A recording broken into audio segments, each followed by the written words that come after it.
Everyone says Targaryens are closer to gods than to men. But they say that because of our dragons. Without them, we're just like everyone else. The idea that we control the dragons is an illusion. This was such a good show. Not flawless, admittedly, there are a few small criticisms I do have, but still, it's a show that reminded me just how great it is to have all that fun and tension of slowly becoming more and more invested in a show released every week at the exact same time everyone else is becoming invested. And everybody talking and debating it all online as it unfolds. I've missed getting caught up in all of that, the way TV tends to have happen less nowadays.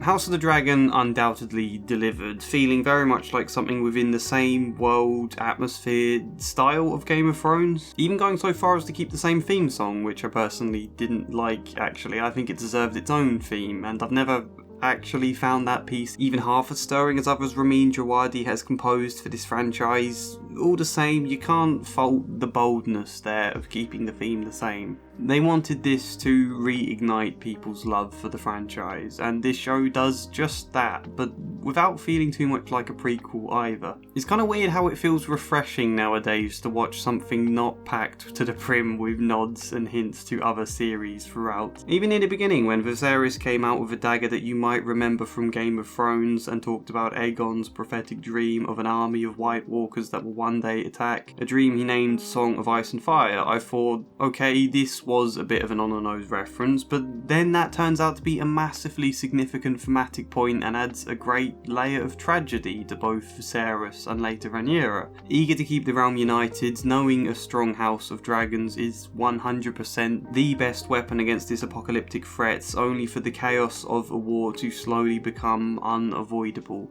To set this first season before any of that tragic war actually occurs and ends the season right on the very point it's about to begin. A restrained and dutiful Rhaenyra hit with an emotional blow that leaves her pulling this look to the camera, that being the final shot, knowing things are going to go mad in season 2, I absolutely love that. If you know my channel, you know I'm a therapist and that it means my interest is often grounded in the meaning and emotion of the stories I talk about. It does still admittedly feel too recent for me to make a massively detailed analysis like a lot of you have been asking for. I'm sure that will come, but I'd like to either read the book first or give this all a second watch because I want to deliver something with proper quality there. What this video instead will focus on is a more specific point, which is partly to do with family, partly to do with control, and partly to do with tragedy. Also, I'll discuss a few more general points about the show, and there's going to be some spoilers here, so that's a warning, but let's get into it.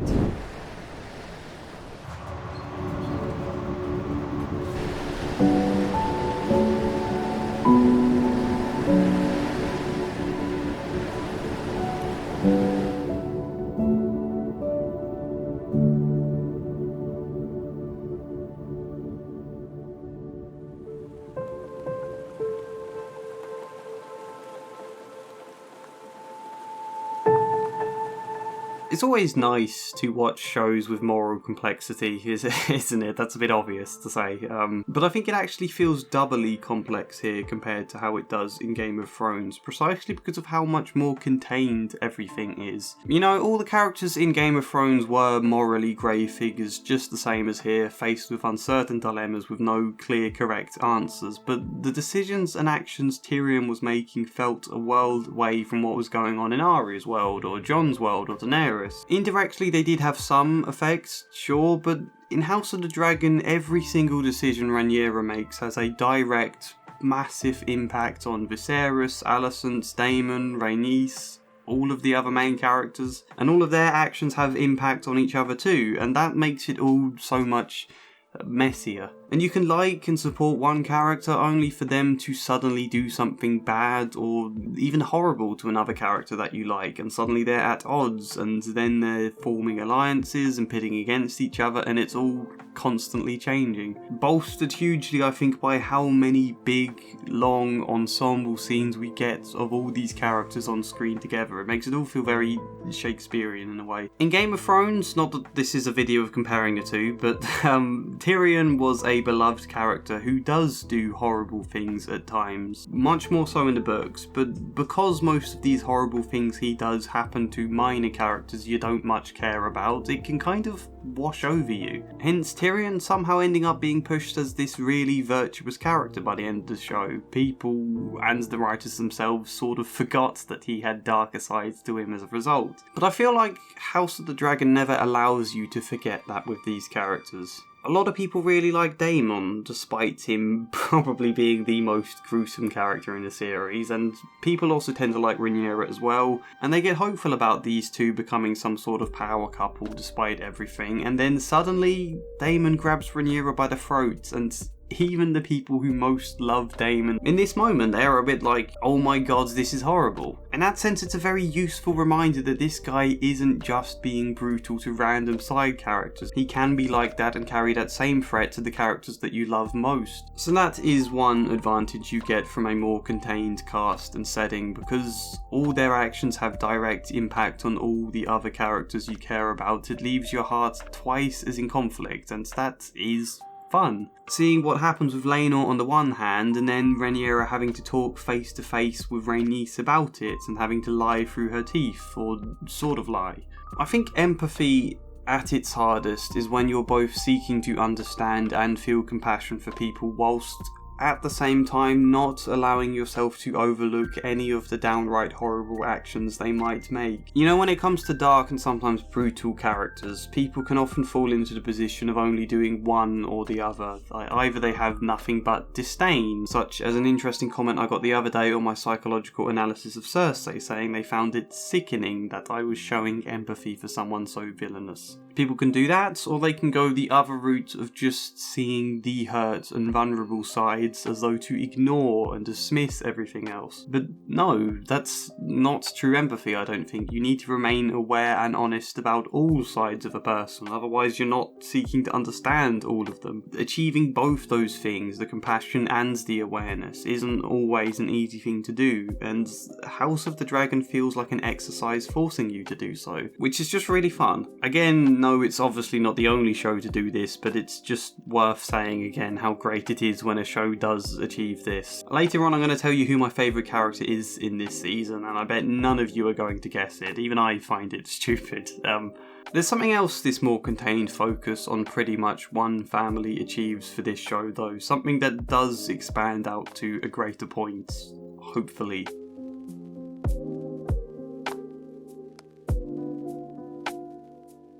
Let's be clear as well, the focus is very contained. There is still a pretty big cast and an array of locations, but we very rarely get any sense of anyone's thoughts or feelings outside of this branching family, provided you include like the Hightowers and Velaryons under such an umbrella. And the clearest example to point this out is the Triarchy, this big threat with the character of the crab feeder at its head, an antagonist gradually building in the background through brief shots of the beaches and the small council meetings talking about him. The Triarchy clearly has a lot of schemes and plans going on, but not once are we given any of their thoughts or perspective.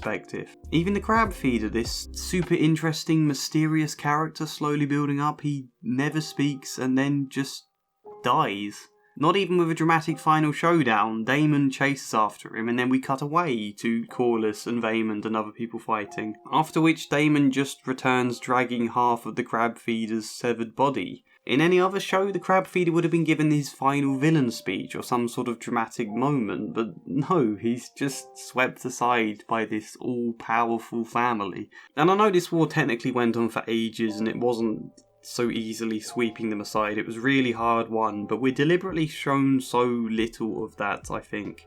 Everything outside of the Targaryen, Velaryon, Hightower umbrella is so minor that the show denies them any clear voice. Such as Game of Thrones powerhouses like Stark, Lannister and Baratheon. They appear minuscule here, with Jason Lannister just a mostly pompous man, clumsily attempting and failing to win favour from the king and the princess. Even Boris Baratheon, as much as he does show some voice and power, it's still all he can do to stop stop Prince Aemond and Lucerys from fighting each other in his hall. All of them feel so small and insignificant in the face of this family that owns massive dragons. And whilst that sounds obvious, it also feels like a conscious decision by the writers. All our focus centred squarely on this king, his brother, daughter of his first marriage and her family, children and grandchildren of his second marriage, and his cousin Rhaenys and her family. Just them. Principally, that achieves two things for this story. One is it means all of the drama is deeply rooted in family conflict, so that, like, Prince Daemon wanting some level of approval and trust from his brother King Viserys. That gets muddled in with feelings around Viserys having a son who would replace Daemon's claim as heir to the throne, and then acting out like a petulant child. And when that son dies abruptly of illness, Daemon toasts to him as the heir for a day, which of course enrages Viserys. Or Rhaenyra, who is furious with her dad because when her mother giving birth to this baby became complicated, Viserys insisted on it being cut out of her, knowing that would kill her. And Viserys seemingly not showing much affection or grief for Rhaenyra's mum as far as Rhaenyra sees it, and little care from Rhaenyra herself. Both of them neglected in place of Viserys' desperation for a son. She is furious about this. And all these feelings get merged with the idea of being heir, as though naming her heir translates as Viserys showing he cares about his daughter, holding to her as his successor, even when he later has a son, which then results in that son growing up very careless and bitter about the idea of duty and remarking, "He had 20 years to name the heir and never did. He could have, but he never did.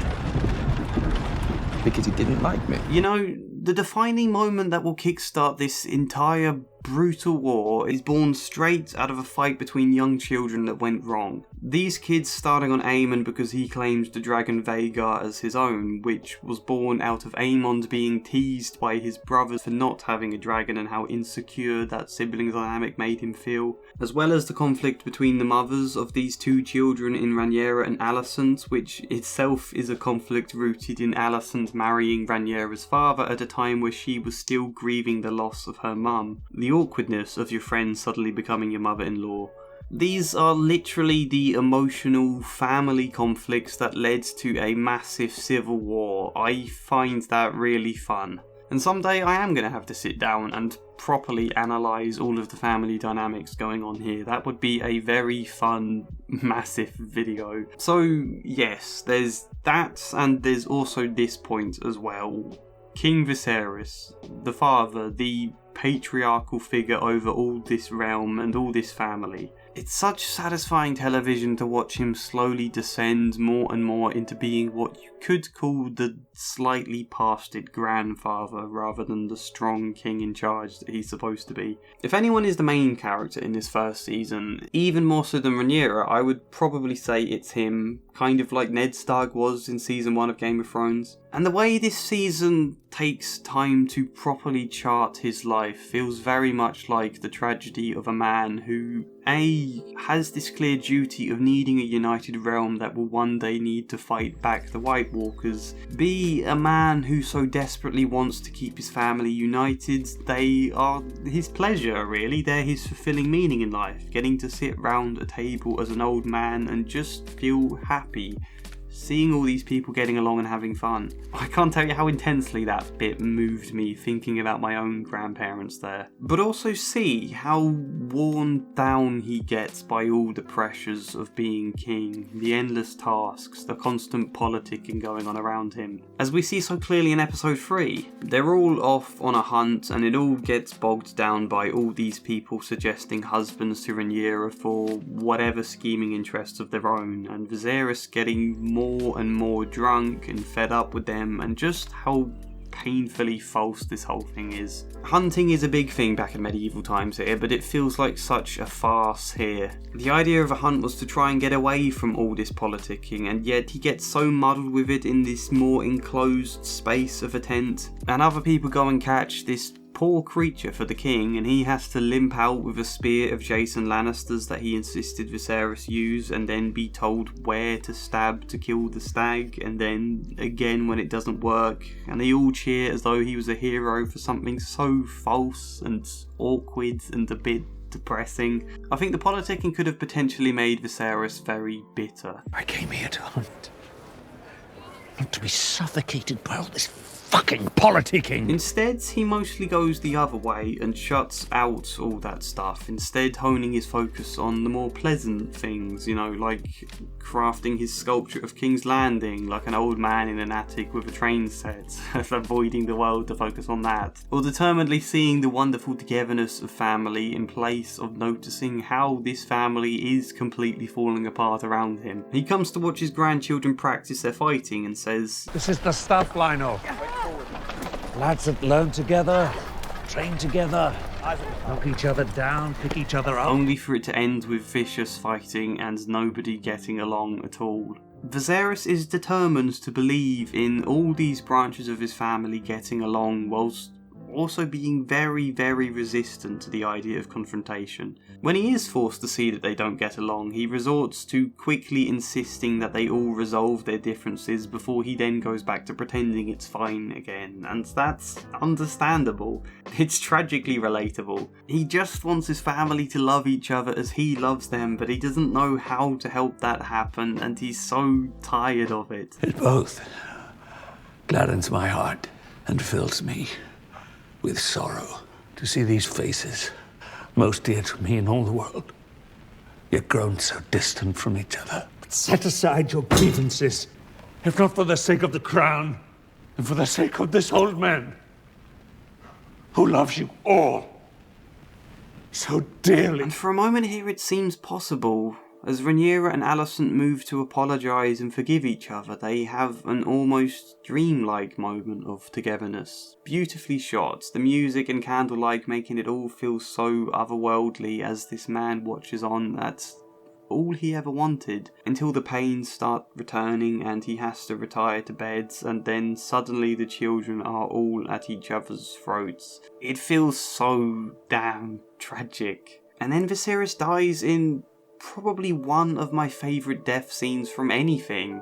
You know, I've heard a lot of people not liking this moment, him rambling away into the dark and silence as this episode ends. They find it a bit anticlimactic, but I just think that's what's so good about it. It's such a wonderful way to show how alone you are in that final moment. Not a big, melodramatic, honourable kind of romanticised death, but literally an old, broken man left alone with his demons to wither away into nothing.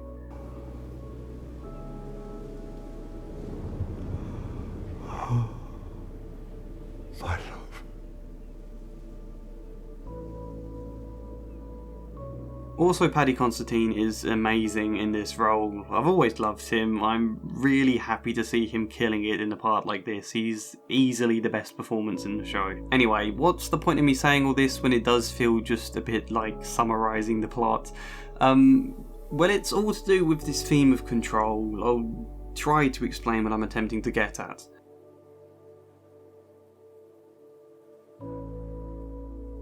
So, this dinner scene again. In spite of what Viserys wants and so desperately and poetically calls for in his plea here, these people and their conflicts are out of his control. In spite of even Rhaenyra and Alicent attempting to come together here, they have children now who have grown up with their own two mothers in conflict. They have experienced that all their lives, and they have both inherited this conflict and also evolved it into their own thing, which again is now out of both their mothers' control. Early on, this show came with Viserys' warning that The idea that we control the dragons is an illusion. And you have to remember the Targaryens refer to themselves as dragons too, and then the series ends with Lucerys and Aemond unable to control their dragons, resulting in Vhagar killing both Arrax and Lucerys and almost certainly plunging the entire realm into a civil war. That's contrasted in this same episode with Daemon, much more mature now, being very respectful and looking minute in comparison to this dragon he is attempting to win to his side. He's more like asking for its help than ordering it anything. And then of course, way earlier when Aemond does claim Vhagar as his own. Even then, how tiny and vulnerable he is attempting to hold on to this dragon's back, nearly falling off at various points. They did such a good job adding a sense of great power to the dragons here that Game of Thrones massively lacked, I think. And that's not just in how they're animated and treated either, but also, unlike Game of Thrones, the dragons here come with the right sort of symbolic and thematic power that I think George R.R. Martin was always building to in the Song of Ice and Fire books. How the dragons, like power itself, are a force of nature you can never quite tame. Which is a theme A Song of Ice and Fire obviously explores, but everything lines up so succinctly to deliver that point in this show. The tragedy of a king failing to hold a house of dragons together, and how that spirals outwards with a slow descent into a war that will leave this dynasty greatly weakened. Fighting to gain power is one thing, but the idea you can truly control it once you have it, the idea that the thing you seek won't then also take on a life of its own, the scrabble to gain power then suddenly seems simple in comparison to the idea of actually wielding it, and that all stems from all of this time properly devoted to Viserys as the main character here. I can't help notice the two kings that George R.R. Martin has shown us firsthand who had long reigns are both characters who got completely worn down by the idea of rule and practically trampled by their throne towards the end. Ruling and wielding all of that power is frighteningly difficult. And I guess that's what's so fun about season 1 here. A family so mighty that the Triarchy, Lannisters, Starks, Baratheons all seem minor in comparison to,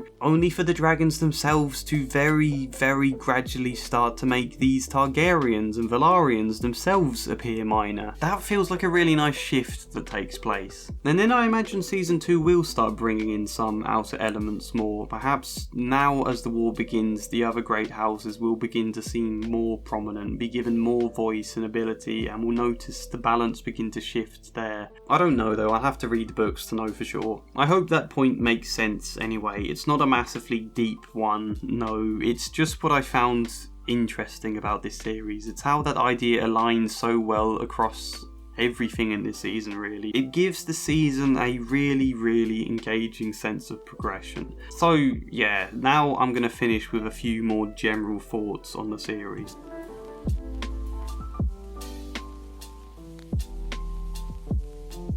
Obviously I can't fit all my thoughts into this video, but here's a few. The pacing does sometimes cause issues here, but I do really respect how well they mostly handled all these jumps forwards in time. I think the reason they tend to work is because most of the episodes focus solely on one event. You know, episode 3 happens pretty much all around this hunt until the battle. Episode 4 happens around this trip into the city. Episode 5 is the wedding episode.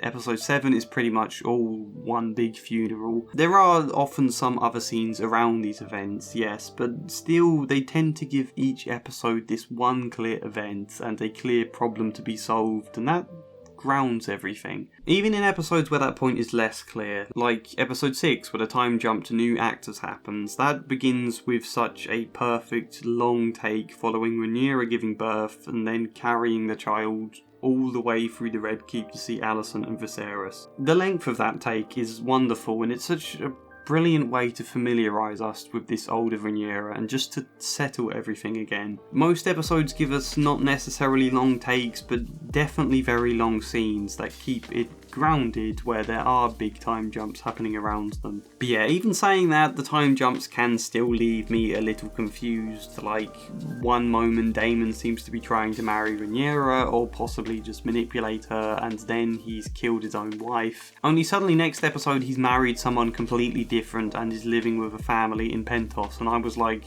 oh, okay then. Stuff like that can throw you a little bit. I'd have liked maybe an extra episode or two to spread some of this a bit. I'd have liked time to get to know Saharwin Strong and his relationship with the children more, and Daemon's with his wife, who I've now even forgotten the name of. We don't get enough of them, and I think it actually does feel a little bit teasing as well when the early episodes seem to build a conflict between Daemon and Rhaenyra that then just disperses. I also think episode 1 was probably the weakest episode of the series, which is understandable because it requires all of the setup. Some of the dialogue felt a bit blunt there, I think, and the narration in the prologue as well, actually. I think that was the weakest. I think episode 8 was the best one for how moving it was. My favourite character, anyway, it's actually Sir Criston Cole. No, okay, I don't like him at all. I just find what he adds to this show is really interesting, and in that sense I find him a fun character to watch. I find it really good in that way. A guy who's had to fight for everything he's ever got, eventually rising to the honour of Kingsguard, but also being very idealistic about ideas of chivalry and honour and romance, like he's half this caricature ripped from an old Arthurian myth or something. So much so that when Rhaenyra is this girl trying to explore her sexuality, half manipulated by Daemon, she moves to draw all of Kristen's own sexual desires out of him, even though he swore an oath, which, yeah, of course tarnishes his own inner ideals of honour and who he sees himself as, so he then, at first clumsily and immaturely jumps at the idea of running away with Rhaenyra. When, no, that's not going to happen, you know, she's heir to the throne, she can't just leave, which as a result means he can't just run from his own shame and guilt about having sex with a princess he was sworn to guard. And if he can't do that, he instead projects the shame outwards onto Joffrey and then Sir Harwin Strong, but also in how deeply bitter he becomes of Rhaenyra. The Princess Rhaenyra is brazen and relentless, a spider who stings and sucks her prey dry. Spoiled cunt. That was beneath me, Your Grace, I apologise. As though she's to blame for all of this, you know? I just think he's really useful to bring in some conflict and exploration around sexuality, around the misogyny in this culture and what's expected of women beyond just the more obvious point of people don't like women on the throne sort of stuff. We get a more emotional angle to it through Criston Cole and also the conflicts around chivalry too. Plus, I'm just really intrigued to know where his character goes next. He's flipped from an idealistic knight into the complete reverse, as becomes clearest in the death of Lord Beesbury, I think. And that whole scheming scene there, by the way, was also a highlight for me too. The grab for power, Alicent's horror at how planned it was, Beesbury's objections, the contrast between Criston Cole and Sir Harold Westerling. Let us have Lord Beesbury removed. No. The door remains shut until we finish our business. Admittedly, I do think the killing of Joffrey is the most contrived moment in this show. The motivations and sheer anger do make sense. The lack of consequences for Criston though, the lack of seeing any resolution to him beating a man to death at a wedding, that is a definite issue. I will kind of forgive it, I guess, for how expertly this scene is filmed. The way the drums build up and the crowd makes it all so unclear and confused and frantic. Maybe it is a bit contrived, but it does inject some good life to this episode here. It's really well done. I think Criston attempting to kill himself after this as well, I can see why people might sneer at that, but I also quite like it because of how it just feels very much like the caricature of a knight type over-the-top reaction. The kind of thing you'd get in a Tennyson poem, you know? One last point, Larys Strong, another great character who just adds something extra. Very unsettling. I spent a lot of this series slightly confused about his motivations, in a good sort of intrigued way, you know? He's almost certainly after more power, we can assume that, but he had this face like he wanted Alicent's approval personally. That will not be necessary. But your devotion has not gone unnoticed. So it was nice to see a bit more of his motivations, even if it did very much take me by surprise to see a scene of a man jacking off to the Queen's feet. he leaves me intrigued still, though, you know. Is it to do with her personally that his motivations are? Is a part of him wanting approval, or did I read his facial expressions wrong here? Is he seeking a level of voyeuristic power over a woman he wants to kind of possess, and this is his way to feel a level of power? Maybe he's then moving back and forth between both the eager approval and that sense of power. If that's true, it wouldn't surprise me that he might betray her in the future. Does this fetish in a more literary, metaphorical sort of way link to the fact he has a clubbed foot? Who knows? I haven't actually thought about that, that just came to mind now and I thought it worth to mention. But yeah, if you liked this video, let me know. I promise to do something of better detail and depth at some point about this show. Give the video a like though, leave your thoughts, let me know what I missed, what I got wrong, what I messed up. Subscribe if you want more stuff, support me on Patreon for even more, but otherwise, hopefully see you next time. And as ever, a special thank you goes to Janice McMahon, Luke Hoare, Treat Gaber, Michael Gallagher, InSquares, Flying Spider, Samara Salsi, Joshua C. Follier, Chad Bramwell, and Zachary Herreras. Thank you.